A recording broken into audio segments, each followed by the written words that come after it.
Hey, Mount Horeb families, Mr. Lundquist here. Been a while since I have done the podcast, and actually to be here in my basement doing it is kind of an odd feeling.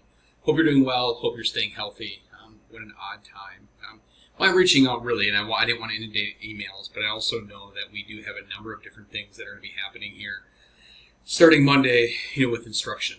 And so what I want to do is remind people about some of the options, and also know that we have teachers who have set up Google Classrooms, reached out, they have invited people to those Google Classrooms, and now instruction starts Monday. So the first reminder is please have students check their school email. They're going to need to be doing this once, twice a day. But that school email right now invites from teachers to their Google Classrooms to instruction. Teachers have reached out to me, about half the students so far have, so I really want to urge you to please check in on that email. Because that's where you're going to have your Google Classroom. One of the things too is I'm going to kind of be bringing a screen down here, and I'm sharing my screen here because I want to share some pieces. Is kind of how to access some of our virtual learning pieces. On our website we have a virtual learning for families, and it is an abundant amount of information.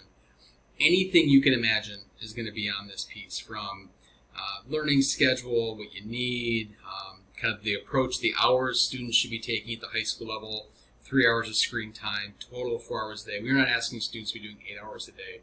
We want to give students that grace. Slideshows from elementary school, different approaches to how we do this. At the high school level, there's some AP information here. AP test is going to be done online, so please make sure you check that out.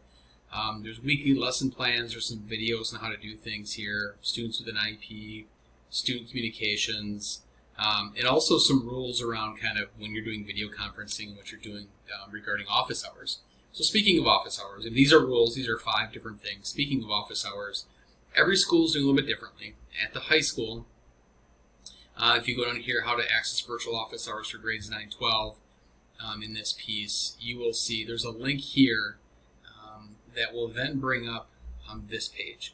And this is so you can say, okay, I really want to get help from a teacher in a specific subject area. You would find that teacher's area and say, it is going to be, I'm looking for support from, let's pick a department here, science. You're going to click on the science link, and up is going to pop a calendar. And it's going to ask you if you want to add the office hours. You can. This is my personal calendar, not my Gmail calendar. So what I want to do is I would have a calendar that will pop up, and I'll actually pull that down here. A calendar will pop up, and it will be their Google Calendar.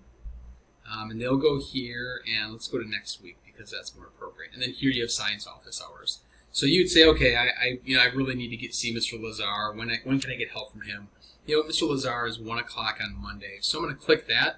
You'd open it up, and you would see this Google Hangout Meets. At 1 o'clock on Monday, click on that. It'll open up, and you can see Mr. Lazar and have a one-on-one conversation live, as well as some other students will be there. So again, being able to click on this link here, pick the department, calendar opens up looking like this. Click on the calendar, the hour that you want to see. You can also reach out to a teacher individually, but this is how we're doing office hours. Office hours are quick questions. These are not lessons. These are quick questions that a student may have regarding content or something to get that support with. You can also reach out independently. So you have that option there, and that's regarding office hours. So please make sure that you take advantage of those office hours from the virtual website. One of the other pieces regarding that's a big change, and I'm going to bring that down here now, and this is an area that they got a lot of questions about, and I'll continue questions about. I know this got sent out last week regarding grading. So grading is a situation that we worked with a lot of schools, actually across the Badger Conference, worked with the superintendent, Ms. Strzok, a lot of different people regarding this. And you probably saw in the news, most universities, if not all in the state, are going to do a pass-fail system, and what that means for students. So we are going to go to a pass-no-pass. And what that means essentially is the third quarter grade is going to be, you're going to see a third quarter grade posted here in a week or two. That is essentially just a progress check. You may see an A, B, C, D, F in there. That is a progress check. Generally, some of our grades have been 30, 40, 50. Quarter grades had a percentage that took place. That is not the case now because of what is going on. So students should be handing things in for third quarter because it is going to go towards a cumulative semester grade. But cumulative semester grade is going to be a pass, no pass. So I show you here on this document, kind of transitioning away from the A, B, C, D for this semester. Pass is minimum requirements met. You can pass a class with a D. Not that that's what we want. We want students getting, and this is about attainment. We are asking teachers to focus on their essential learning outcomes. So what are the things they need to know to progress to the next level in that topic area? So they meet those requirements, they pass. They don't meet those requirements, they do not pass. It will be assigned by the instructor with consideration of student engagement. So we know that every student has a different situation, and that's part of why we went to this system, was we have students who don't necessarily have access to computers or technology at home, and we really want to be mindful of that situation. So part of going to this pass, no pass was about equity, about access to things. We know students work really, really hard, and we know that they may feel cheated or not feel this process is fair. Unfortunately, during this really difficult time, things are going to be different. And we really need to acknowledge that.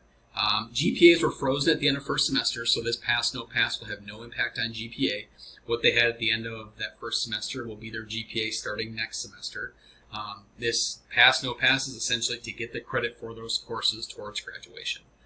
But then their GPA will kick back in next semester, or if they're seniors, essentially their GPA at the end of that first semester is what's going to stand, but they need those credits to graduate and those expectations from universities to have those courses and graduation requirements. If students do need a letter from us regarding our policy, we can send that out, but trust me, we've spoken to a lot of different universities, need a view system, and it's not going to be a surprise. This is global. We're not the only school in the state or the country that's doing this. Many and most, if not most high schools around the state are going through this process. And then the third quarter grade, again, we post would be a progress report check. So again, I know that this is a part that can be confusing. People are going to be seeing a third quarter grade come out. Semester grade is going to be a pass, no pass. If you pass the class, you get the half credit.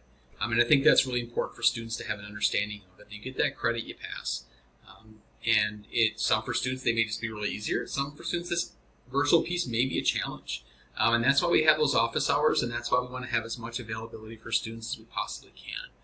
But know the grading piece is going to be a big component of where maybe a lot of the questions come from, and know that we are open and ready for those questions. So office hours and the grading are really the big pieces that I wanted to talk about today, but also really impress upon you to open up the Google, the Gmail, the school email account, be checking that once, twice a day.